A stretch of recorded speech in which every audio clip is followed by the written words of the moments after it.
Hello everyone, welcome to another Teach to Code with Professor V. So today we're going to kind of finish this patient app we've been working on. To kind of recap, right, we made a patient class, which working on it today I realized we probably didn't need most of these gets and sets, but it's okay. I did use a couple of them, so that's where we're going to go with that. So our first video was setting up the patient class with all these get and set methods and also calculating the BMI.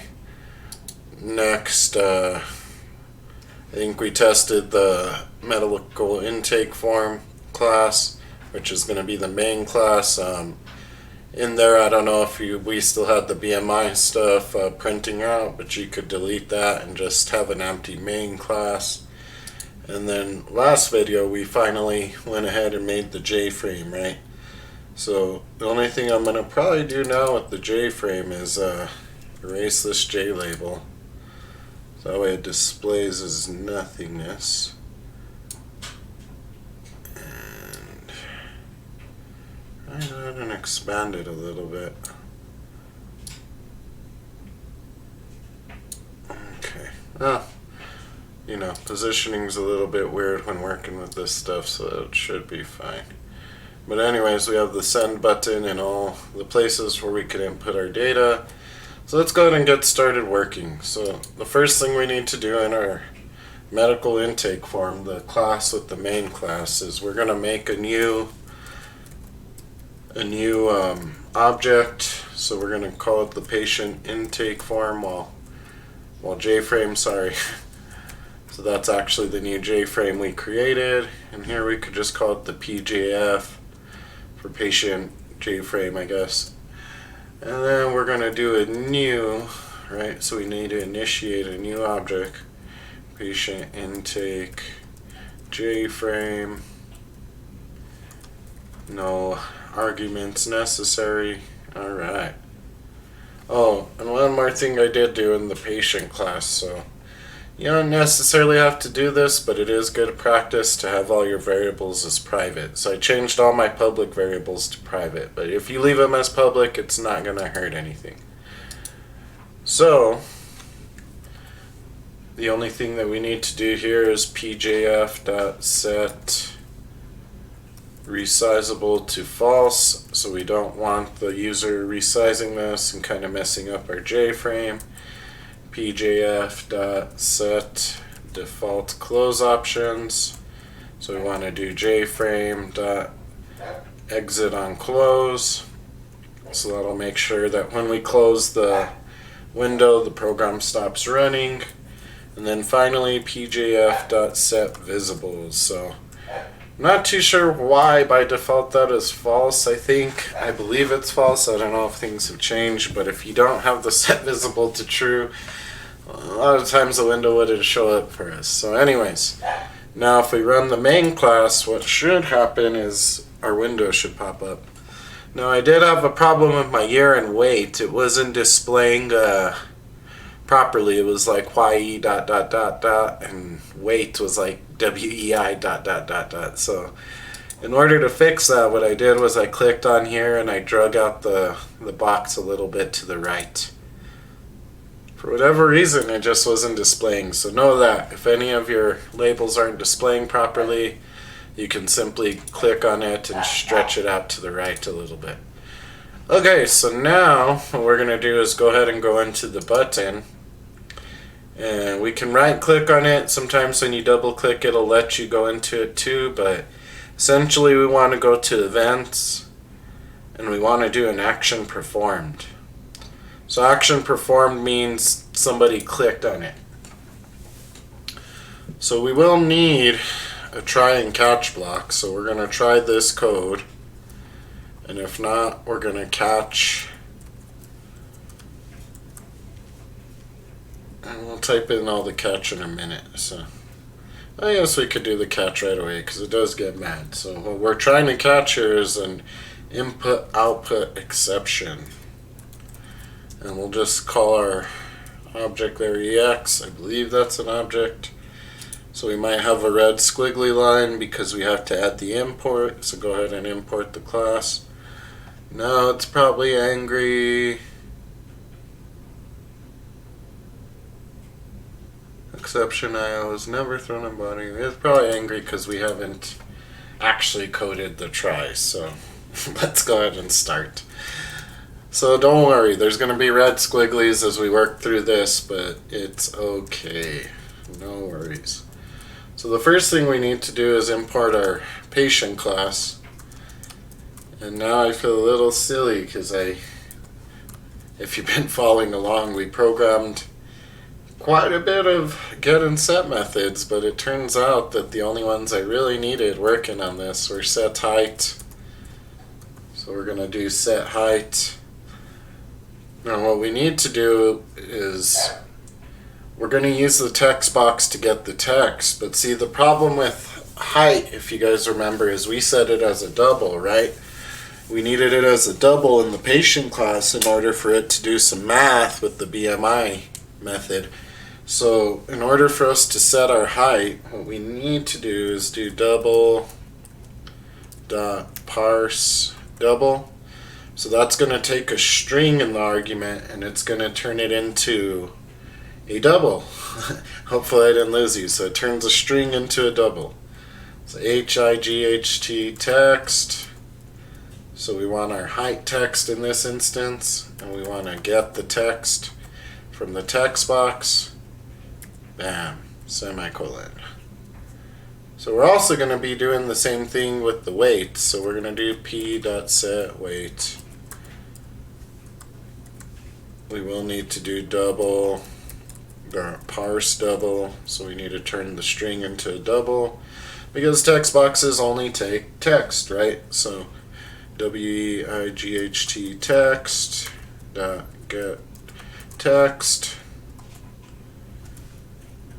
Bam. Now what we need to do is actually take our label that we made, so BMI display label, I believe we called it, and we're going to be setting the text for this instance. So what we want to set the text to is p dot get.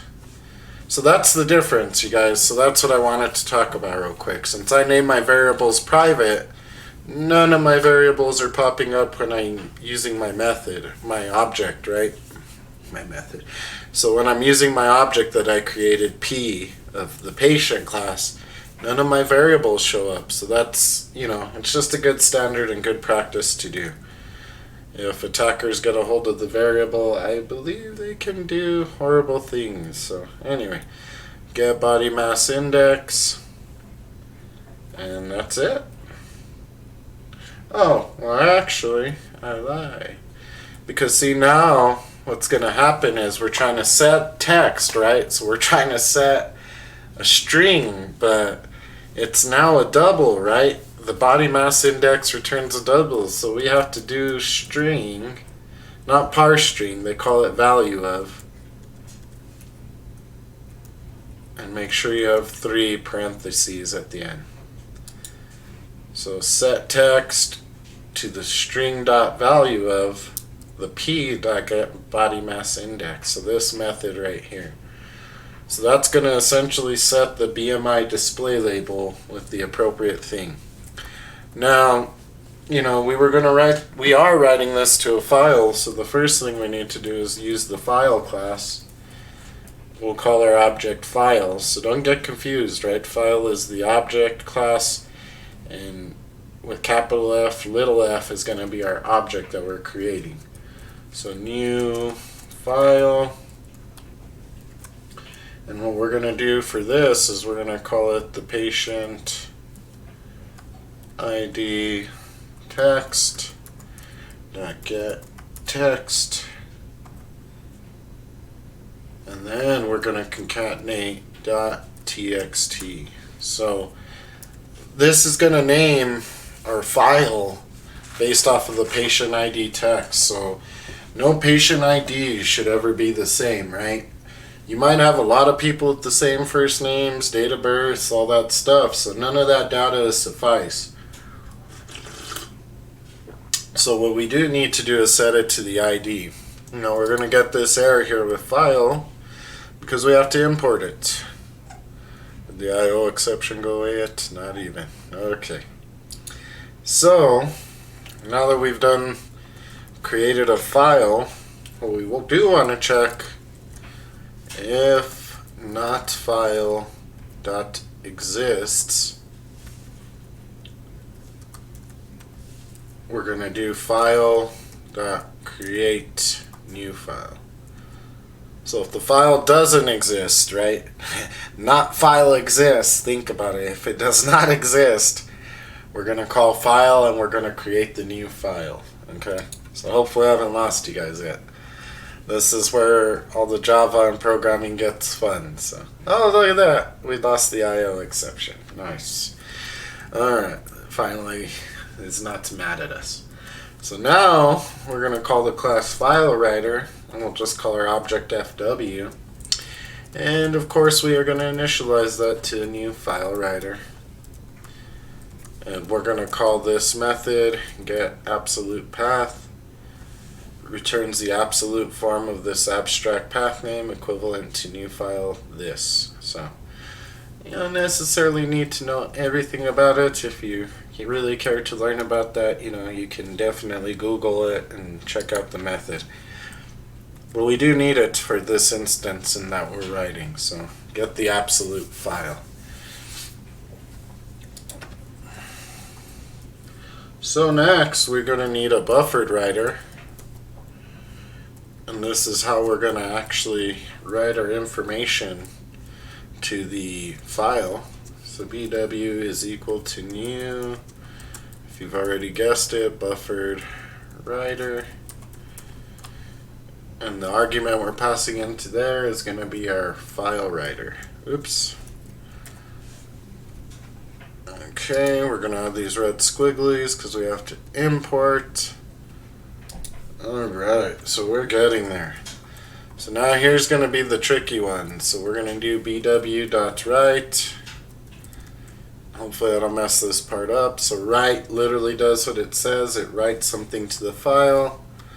So we're going to have ID. And then we're going to concatenate. Let me see if I click somewhere else I get rid of that. Okay. So now we're going to have patient. Oops. Patient ID text, right? Get text, and then we're going to do another concatenation, and we're going to have the comma. Next, I believe, was first name, if I'm not mistaken. We'll put a little colon there and a space, plus first name text dot get text. Now we're going to go ahead and do another concatenation, and before I lose you, let me just scroll to the right just in case. I'm just going to hit enter. Oh, it took me out of the line. Okay. So I have my concatenation there. Be very careful that if you do hit enter, you have that plus right there. Otherwise, bad stuff will happen. Okay, so now we're going to do comma and a space, and then I think it's going to be last name, right? Oops, I should put a space because now we're doing normal human speak, not Java, right? Not Java typing. And here we're going to have last name. Text dot get text plus, and we're gonna have another comma, and what do we have next? Year, right? No, month. Let's do month first. So month, and then plus month text dot get, then pop up my little cheat sheet. So get text plus, so after that plus, that concatenation, you're going to want to hit enter again. So then we have comma date, right? And if you can't see the format, hopefully you'll see it when we get there. So date text dot get text plus comma, and then what's after that? Year, right? So I want to display the year to the user plus year dot your text dot get text. Okay. So I think we'll just go ahead and concatenate from here, because by the time I do the other one, it's going to take over. So comma wait, right? And that'll be a colon. Let's go ahead and put, and that's wait text dot get text.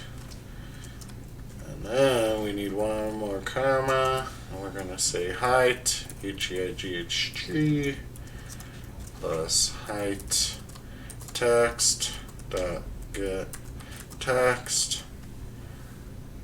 And then finally one more concatenation, and we're going to have a comma and then BMI plus BMI display label dot get text. Okay, so that one's kind of the long one, but that's the data we're writing, right? So as you guys can see, I didn't think this all the way through. You know, we probably created more things in the patient class than were needed, because in the end, when we went into the patient class, we pretty much used 3 methods, right? So it is what it is. It is what it is. I'm not really disappointed. You know, it's good practice either way.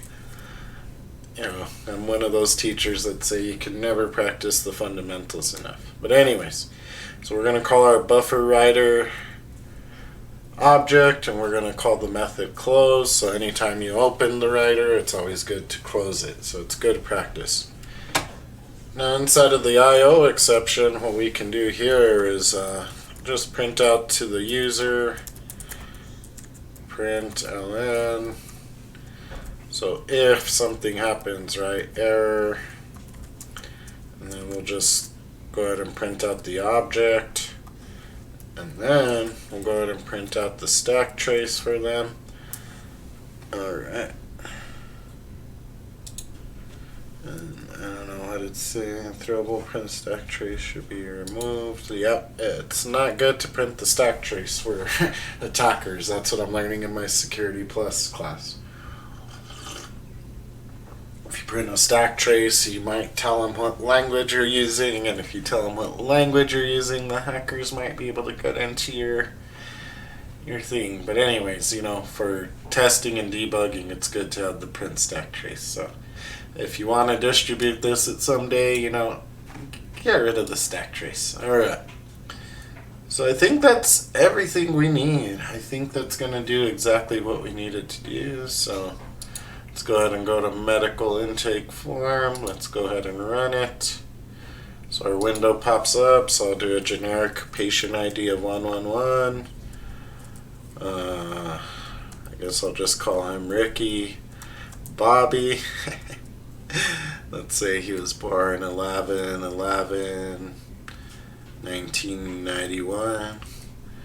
His height is 5 feet. So remember, the height has to be in inches. And the weight we could say is, I don't know, let's say Ricky Bobby's 150 pounds. So if we hit send, it gives us the BMI on our form, so that's perfect. I'm going to go ahead and close this. I'm going to go ahead and open my file viewer here. So you're going to have to look for wherever you store your Java files. In my case, it's under Documents. I called the package medical intake form, and there's a new text document now called 1111. So the ID is 1111, first name Ricky, last name Bobby, month, date, year, weight, height, and the BMI. So the cool thing I found out, you know, I was like, well, if we want to change some of the data, you know, we're going to have to recover the data, but since we have this if statement here, we don't have to worry about it. Because if the file does exist, it's not going to create a new file. It's just going to overwrite the data. So what I mean by that, let's go ahead and do an instance real quick. 1111. Let's go ahead and do Ricky.